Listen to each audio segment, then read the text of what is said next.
Welcome, everybody, to another episode of Fitness Made Simple, a podcast powered by Prodigy Fitness. I am your host, Andrew Hamel, and today I am honored to be joined by the one and only Susan Kendall. Hello. Hi, Susan. How are you? I'm doing great. How are you doing, Coach? I'm doing great. So Susan has been a member with us since January of 2024. 2.5 years. That's crazy. It's a long time. Oh, I love it. And Susan is who we love to work with. Susan always has a big smile on her face. She always comes in with a positive attitude, has seen some really, really amazing results. And I wanted to bring Susan on to just kind of talk about your journey and talk about, back in 2024, like what made you kind of raise your hand a little bit and kind of what are some of the things that you've seen improvements in your life? And most importantly, like for somebody who's listening, like what advice, kind of do you have for them? So I just want to kind of touch on a little bit of that stuff as we go. So give us like the 30,000 foot view of who is Susan Kendall.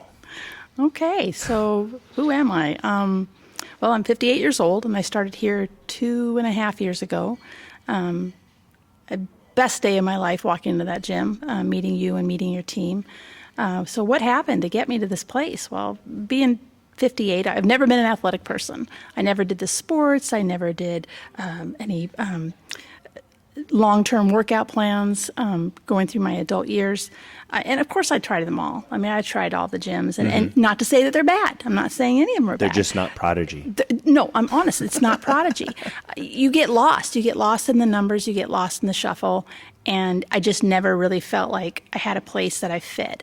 And then, of course, as we get older, there was more and more concern about injury and accountability and all the things. So that kind of led me up to the journey. So there was two factors that really set me over the edge, and they were just life-changing moments. Okay. And that's what had it happen. So I'm a nurse. I work at the hospital as a registered nurse, and I had a nice gentleman who was sitting in his chair, and I needed to get down on the floor to look at his heels for skin assessment. So I got down on my knees to look at his heels, and then found that I couldn't get back up. Oh. It was terrible. Okay. Like I was looking for a chair or looking for the gentleman's bed, something that I could push myself up with to get off the floor. And I was honestly stuck on the floor where this gentleman I think he was 92, 93, says, "Nurse, do you need help?" I said, "Oh, man. Kind of actually do." Yeah. He got out of the chair and helped me off the floor. Oh, wow. And it was pivotal. It was just a scary experience. Not that I was afraid that I couldn't get up, but that I'd let myself get this far. Sure. That I was stuck on the floor in a patient's room and I couldn't get off the floor. Yeah. So that was number one. Number two, I took a great trip to Poland with a couple of my girlfriends. And the one girl said, "We're going to go on this hike." Well, I'm not so much interested in that. Does it end with food and beer? I mean, I'm interested in that. She goes, "Don't worry about it. It's 2 miles. Don't worry about it." And I thought, okay, 2 miles. Who can't do 2 miles? Yeah. So off we go on this hike. And there was a little bit of an incline, but it wasn't significant. And off we go, and it got to be longer and longer and longer, and I'm getting more tired and more tired, and I'm 56 at the time, more tired. These little grandmas are passing me with their walkers, just passing me, and I'm just like, this is awful. And I asked my friend, I said, "This seems a lot longer than 2 miles to me." She goes, "Oh, I meant 12 miles. Whoa. And I said, "Oh, this is no good." But I made it. But at the end of the hike, I was so angry. And I wasn't angry at my friends. And I wasn't angry with the grandmas with the walkers. I was angry at myself. Like, how did you get to this point where this is taking you out? This is awful. So I'm at the top of this hill in Morskioko. It's beautiful. And I'm just so mad that I'm crying. I'm so mad. Yeah. So I returned from my trip, and we have a mutual friend, Gina. Gotta love Gina. Gotta love Gina Marie. And Absolutely. Gina says, "You should go over and talk to him." I'm like, no, I don't want to get started with another gym. I just got out of a long-term relationship with the gym that didn't work out. I'm just not interested. And Gina kept on saying, "Just go meet with Andrew. Just go talk to him. It doesn't cost you anything. Just go talk to him." So I walked in the door at Prodigy, and I'm not gonna swell your head or anything, but You can. Here comes Andrew. Positive, engaging, interested, and most importantly, just caring. Cared about my story, cared about me, and just said, "Let's give it a go. Let's see what we can do." Yeah. So Awesome. that was that. Well, I appreciate you sharing that. Yeah. I know it was a that. long story, but No, it's great. And I think the thing that I get the most out of that is the fact that people often think that they need like this big life-changing event to go, hey, you know what, actually I should focus on something, right? And when in reality, there's probably a lot of smaller events, like not being able to get off the floor from a kneeling position, or going on a hike with friends and then realizing like, oh wow, I'm a little in over my skis here, right? So I think that story fits a lot more people than people realize, right? Like think like, oh, I've got to go to the doctor, and my doctor's got to give me this grave, diagnoses, and then I got to start working out or whatever like that. What have you seen over the last like 2.5 years? Talk to me about results, right? Because you have absolutely crushed it over the last 2.5 years. Thank you. What have been some of your biggest wins that you've experienced? Oh gosh, there's been so many. There's been so many. I think going back to being on the floor, it's always a work in progress. I'm not there yet where I can really bound off the floor. That's a goal, but it's not there yet. But just the progress and being able to, I know Coach Hugo and I used to laugh because I used to have to roll off the bench because Hugo, he was so kind. He's so nice. But, I said, this is not good. This is not, it's not, he thought I fell one day because I do this kind of rolling off the, being able to sit up off the bench now, it doesn't seem like a lot, but it's a lot when it's huge, when you're not able to do it in the past. Being able to get off the floor, that's huge for me. The strength, the mobility, those are all things that have greatly improved since I've come here, and it makes a difference. It makes a difference in my everyday life. It makes a difference in my work life. It makes a difference with my grandchild. Yeah. So those are a lot of the things that I've noticed is the mobility, the strength, the confidence. If you were to say to me today, do you want to go hike the ridge? Sure, let's go. Yeah. Is it going to be pretty? Probably not, but we're going to get there. But there's the confidence there that I don't 100%. feel like I can't do things anymore. Yeah, absolutely. And I think those are like I think there's two things that you said that I think are really powerful. One, I think people don't often realize it's the confidence that comes from strength training, resistance training, putting emphasis on your health. People always just think of, oh, I want to lose weight, I want to get in better shape, whatever it is. But like, there's something powerful to just this idea of like, heck yeah, man, I can go do that, right? Like I'm confident. Yeah, it may not be pretty, but I'm going to get it done, right? And I think that that's really powerful. And then I think the other thing that you said that was really powerful, and I think often frustrates people, is that, yes, you've made progress, but I think that the key to the progress you've made is the fact that you've consistently come for 2.5 years. We didn't see progress like leaps and bounds right away. It's been slow, incremental progress. And I think what people need to hear is that's okay, right? It's totally okay. When you look back 2.5 years from now, you're going to be like, oh, wow, like I've made a ton of progress. But like when you're in the journey of that, sometimes it can get frustrating. Well, I think it's a mindset too. I think that people, because you assume that you're going to go to the gym and one, you're going to love it. This is going to be great from day one. You're going to love it every day, and you're going to get that high, and you're going to be coming 6 days a week. And two, that you're going to see progress tomorrow, and that's just not the reality. Yeah. There are days, just to be totally honest, Sure. I love my gym. I love I call gym Prodigy my gym. I love Prodigy. There's nothing that I don't like about Prodigy. Most days I'm super excited to come. There are days that I can't get out. I just don't want to go. Sure. It's like I just don't want to go, and that's okay. It's the fact that you do go. 100%. So however it takes you to get there, just get there. And as far as the progress goes, sometimes it is slow. Sometimes there'll be a month or two where I don't see much change, but then I'll hit something. I don't think I would appreciate it as much or value it as much if it wasn't a fast fix. Because it didn't happen overnight that I got to the point where I couldn't get off the floor, or I couldn't enjoy a hike. So as long as I'm making progress and as long as I'm showing up, I'm thrilled. Yeah.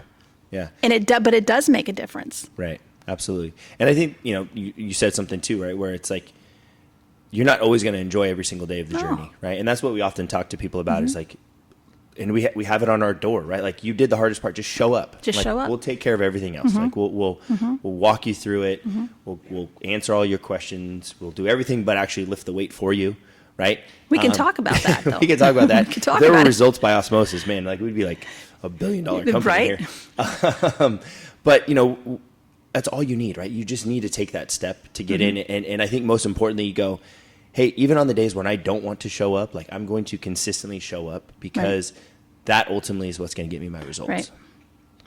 What you've made really great progress. Like, what is it that you're shooting for now? Like, what are some goals that you have now where you're like, hey, I've made good progress, but I'm not quite where I want to be. Like, I'd love to do A, B, and C. Like, what are some of those additional goals that you have now? As far as like the workout, what are my Workout, goals life, or life whatever. goals? Yeah. Workout goals. I've got all goals all over the place. Those, we're going to have to talk about it. The Turkish get-ups. Oh, the Turkish. So Susan, real quick. So Susan is, I think, our only client who actually loves doing Love Turkish 'em. get-ups. Yeah. I love 'em. Like, we can literally program Turkish get-ups.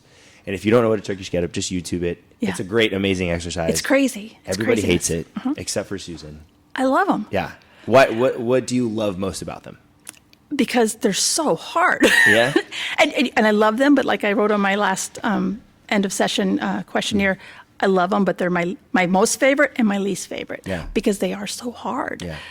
But what do I love about them? That I can almost do it. Yeah. That it's a nice way to work on this whole getting off the floor. And I know that sounds like such a small goal, but No, it's not. for people that are in your 50s and 60s, you know how big it is. Yeah. It's huge. Yeah, absolutely. I just have this huge fear of getting down on the floor and nobody's home and I can't get up. Yeah. And it's terrifying. Sure.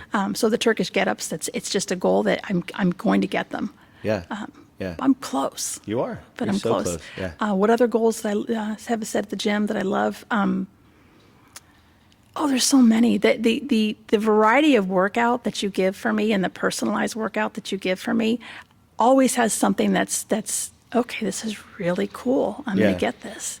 So I don't know that I could pick, other than the Turkish get-ups, one exercise that I'm really stoked about being able to master because it's always something. I just love your workouts. They're well thought out. They're organized. They're personalized. And it always gives me a little challenge, a little trick, a little something that I'm going to work on. Absolutely. So I don't know if I could pick out one or two. Yeah. And I think like the cool thing about something like, let's say like a Turkish get-up is like, while people people don't like because they are hard, right? They're They're kind of awkward. You got it. There's a lot of moving parts that go to it, but I think you alluded to it a little bit too, and this idea of like doing hard things and like the sense of accomplishment that you get from doing something that's hard, right? And going, hey, you know what? Like, I did that, and yes, it's hard, and every minute of it sucked, but I enjoy myself now because I did that, right? Like I have so much more confidence or whatever it is in myself. Like, it's that sense of accomplishment, right? From doing something that's a little bit more challenging versus going to the gym and just always doing the same things, the things that you really enjoy and not really pushing yourself and then kind of wondering why you're not really seeing results, right? Like every once in a while it's good to kind of sprinkle in some things that challenge you a little bit. Well, and that's the other thing I like about your personalized workouts is that it's not routine. There's no routine to the workouts. It's something's new all the time. So it's a lot of fun when you come in and you've got a new workout and you have to ask the coaches like, what is this? What did he do? Yeah, right. What has he done? Because I know you think up these evil things at night. Absolutely. He does. Yeah. We do. That's what. Yeah. No, we actually spend meetings. We have weekly meetings where we just try to come up with the most ridiculous things, and then just go, all right, what are we going to make Susan do? But that makes it fun because it's not, I'm not doing curls every day. Yeah. I'm not doing this every day. It's always something new, and that makes it fresh and exciting too. So it's coming into the gym and like, okay, what's my plan for the day, and what can I do with it? Can what's it going to look like? And then, of course, we do it for several weeks, and it's saying, well, let's see. I remember I did this last time, and that wasn't that great. But let's see what we can do this time to make it a little bit better. And by the time we're finished with that session, looking back at the improvements, it's very exciting. Yeah. And it's a sense of accomplishment. And it may not be perfect at the end of that session, but it sure was a lot better than it was when you started. Yeah, most definitely. Yeah. Most definitely. How have you seen how have you seen like your time with us impact your personal life I know you've got a grandson, who you also kind of help take care of and all those things, but like outside of being able to get off the floor a little bit easier now and feel like you have the confidence to go hike the ridge or whatever it may be, what other, like, how has this impacted your personal life? This is where you're going to make me cry. Uh-oh. I told you not to do it. No, it's a big difference for my children and my grandson, and for the rest of my family too. But let's just talk about my grandson. I want to be there for him. Yeah. He's beautiful. He's 4 years old. He's a boy. He's full of energy, like Asher. They're bonkers. I want to be there for him. When he says, Grandma, I want to ride my bike, I want to be there to ride my bike with him. When he says, Grandma, I want to go in the pool, I want to go in the pool with him. And I think that 2.5 years ago, I think these activities, I would have been afraid. Like, I can't get in the pool. I mean, what am I going to do in the pool and ride a bike? Are you bonkers? Yeah. So watching him grow up and being able to be present with him and have him be a big part of my life and me to be a big part of his life is so important to me. And beyond just the activities to do with him, I want to show him this is what we do. I mean, exercise is not, how do I want to put this? Exercise is for your life, and I want him to see that. And I think that's, again, going back to what brought me and why I'm so happy with Prodigy is I don't feel like it's in addition to my life. Well, I'm gonna go to the gym today. This is a part of my life. Yeah. I mean, I get up, I have breakfast, I clean the house, I go to the gym, I do this. This is a very integral part of my life. Yeah. And I want my grandson to see that too, especially in these days and age of the computer and the phones. And I don't want my grandson being wrapped up in all that. I want him to see that we go outside, we can walk, we can run, we can ride our bikes, and I want to be a part of that with him. Yeah. Yeah. So very proactive, right? And Yeah. I think that's one of the coolest things about being a parent or being a grandparent and focusing on your health is realizing that your kids, your grandkids, and this is like people ask me all the time, like why are you working out? Like, and I have to say, like, I want to be that role model for my kids, right? I want them to see that, yeah, one, it's okay, you can do hard things. Two, fitness and health should be an integral part of your life. I always tell people this story. Like, I remember when Aubrey, was in kindergarten at the time, and I picked her up from school, and at that time I'd always bring her here to the gym after school. And she asked me, she goes, Daddy, how come I'm the only one in my class who like goes to the gym with her dad after school every day? Right. And like, she didn't realize that like, that's not normal. Like she just thought that like, that's what you're supposed to do. Like you're just supposed to go to the gym, hang out, and she'll play around and do whatever. But like being a part of this, right. And so I think that people don't often realize that like, that could be a huge motivator, right. To keep you going on those days when you're like, I don't want to go today. Right. But then I look and like, oh, there's my grandson. Okay, he's relying on me to go to the gym, right? But it could be a great, great motivator, great inspiration for you, and most importantly, like viewing yourself as that role model to go, hey, like, hopefully, yeah, you grow up and fitness is a really big part of your life too. Yeah. And he knows it too, and it's funny because he'll see me take out my shoes. Nanny, are you going to the gym? Yes, I'm going to the gym. So and so that makes me happy too that he sees this as a part of my life. Yeah. Because I want to be there for him, and he's just wonderful, and I just want to be there for him and my kids, and yeah. So love it. What would you say to somebody who might be listening to this episode, right? And maybe they're on the fence about getting started, right? Whether it's here at Prodigy or just in general with their fitness, like. What advice do you have for them about getting started? And then to kind of double back on that, like you've been at this for 2.5 years, right? That's not an easy task, right? Like most people, as we know, like they're dropping off within the first month or two. What advice do you have for somebody about what you've done to keep it going for 2.5 years? I think there's a lot of things. What keeps me going to the gym, what keeps this important to me is again going back to Tyler, my grandson, that's a big part of it. But also for somebody who's on the fence, they're in their late 50s, early 60s, I think get out of the mindset that this is something for a young person.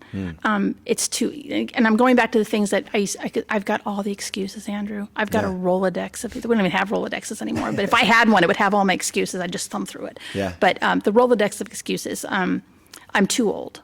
I should have got started when I was in my 20s. I should have got started when I was in my 30s. That's so wrong. There's never an age where it's too old. You can get started, and with the personalized programs at Prodigy, you're not going to get the same workout as maybe one of your high school students. I don't want to do what they do. They're nuts. But the personalized programs for someone my age, what my fitness level is, and what my goals are.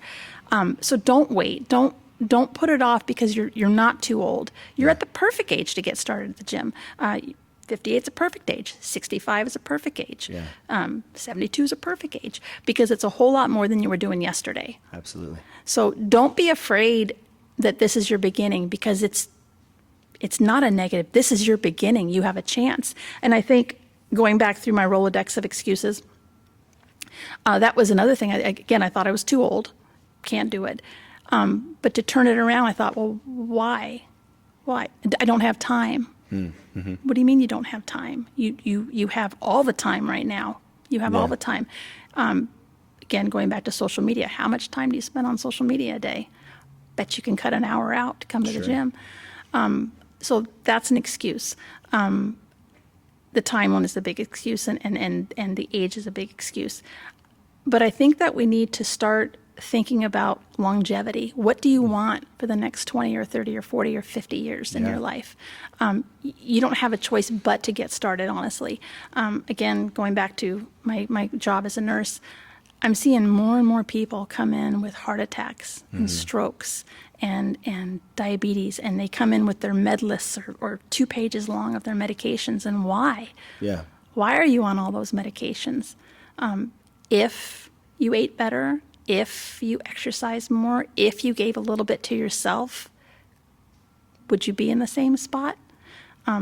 Things are reversible. You can start now and reverse some of that. I don't want to have a heart attack or a stroke. And I'm not saying that exercise is a magic pill and you're never going to have a heart attack, you're never going to have a stroke. But my goodness, if you look at the research, you can see how much better your odds are going to be. So why can't you? Mm-hmm. So you owe it to yourself. And then going back to, I used to think, well, going to the gym for an hour is selfish. I have to take care of the children. I have to do this. No, it's not. It's the most selfless thing you can do. 100%. Right? 100%. And you as a parent, and you know exactly what I'm talking about. It's like you have to carve out that time for yourself to better yourself so that you can be there for your family. Absolutely. So, yeah, those are things that I think about on those days that I don't really want to put my shoes on and come to the gym, on the days that I maybe want to eat off my diet. What's the game plan here? Well, the game plan is longevity, and it's a healthy life. The game plan is not having all these diseases that maybe could have been preventable. Game plan is not having a bunch of medications. I don't want to take a bunch of medications. So if carving out an hour of my day to come to the gym is going to make a difference for me, then why wouldn't you? Yeah. Does that make sense? Oh, that's awesome. Okay. I love it. Yeah. That was a lot. That was great. Okay. No, it was perfect. And I love the idea of and kind of the quote of fitness not being selfish, right? It's the most selfless thing. Right? Absolutely. And I think what we find often, especially with our moms who come in as an example, right? Because not only whether you work or you're being a stay-at-home mom is a job in and of itself, right? Yeah, but like absolutely. all the things that you're doing outside of your career, right? Like you pour so much of yourself into other people, spouse, kids, friends, parents. I know you take care of your dad and things like that. Eventually your cup runs out, right? And so if you just spend that hour 2 to 3 days a week and invest in yourself and you pour water back into your cup, eventually the cup just overflows into everybody else. And then you have all the energy in the world to do all the things and still feel good and have energy for yourself. I agree. I agree. And I think that that's so powerful. And I think that that's people need to hear that, right? Like They do. It's not selfish. It's not selfish at all, and it makes me sad when I hear people say, "Well, I just don't have the time because I have to do this and that and the thing." You have to make the time because again, not only are you keeping yourself in the best possible condition to be there for your family and your friends, but it's a role model. Yeah. How many people can you influence in your family? So maybe your husband doesn't really want to go for walks with you in the afternoon, but now he sees that you're going to the gym. Yeah. Maybe they'll start to walk. And how much is that going to improve his life? 100%. The kids playing on their cell phones and their games, which, I'm not saying anything bad about it, but they need to see, they need you to set that good example of this is what we do for our bodies, not because we have to necessarily, but because we want to be at our best. And I think just being that role model and being that person that steps out to embark on an exercise journey, it's a lifestyle. It's not, I hate to say exercise program too very much because it sounds like this is part of your lifestyle, but Sure. the kids need to see this. They need to see that this is what we do. Yeah. And it leaves you feeling wonderful for one, but then being able to set an example for your children. I mean, that's what we're supposed to do. That's our job. Yeah, absolutely. So you have a friend, right? And they say, hey, Susan, like, I see you're going to the gym. I'm interested. Like, I'm a little selfish plug here. Tell me about Prodigy, right? Mm-hmm. Like, what would you say to them about Prodigy in your experience? I'll tell you exactly what I say. Yeah. Prodigy has been absolutely the best thing that I've ever found for my fitness. Like I mentioned, I'm happy to share this with people. I've been to a lot of different gyms, and I get lost in the shuffle. I get, my confidence isn't there. I see these girls and guys that are doing all these amazing things. I don't know. I mean, how to do this? They say, do this exercise. I have no idea what you're talking about. Then there's the fear, I'm going to get hurt, and I don't want to get hurt. Coming to Prodigy, it's a gym like I've never experienced, and I've been to plenty of them. It's warm, it's welcoming.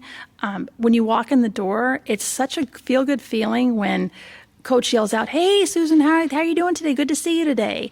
And the members, "How are you doing?" It's a comfortable, warm place, safe place to be. Yeah. I tell people that it's a lot like the feeling that I get from it. Follow me on this one. Mm-hmm. It's like working out in your friend's garage. Okay. There's no judging. There's no competition. We're just a bunch of friends hanging out. It's just bigger. Yeah. There's more friends. Yeah, right. So it's just bigger. So it's a very comfortable, safe place to be. Nobody's judging you. Nobody's looking at you and saying, "I wonder why she can't do that today." Yeah. I've never felt so supported, and it's not only by the coaches; it's by the members. You can be doing something, and someone will say, "Hey, that looks great today." I mean, that's so nice, and it's such a good feeling, and it makes it more comfortable. I don't feel like I can't do something, or I don't want to do something because somebody's watching me. They are, but they're doing it to encourage you. Yeah. So I think it's wonderful. I don't think you're going to get that feeling from another gym. And I know that sounds like a commercial, but I don't mean it to. But it's the way I feel. It's a very comfortable, warm, safe place to be. Awesome. Yeah. Well, I'll be honest. Like I think that's a great place to end. Yeah. I mean, that's a pretty solid commercial. That's pretty good, that. right? Yeah, it's great. Yeah, I couldn't have said it better myself. We need like a. Most commercials have a good animal or something. Yeah. What do you want to be? I don't know. We got the plant. The plants. It's our mascot. It's our mascot. Awesome. Well, thank you so much for joining me. Thank you. I truly appreciate it. We wanted to just highlight you and your journey, and I appreciate you taking me up on the offer of coming Anytime. and sitting to talk with me. Yeah, I appreciate all of you so much, and I just want to take the time to thank you guys.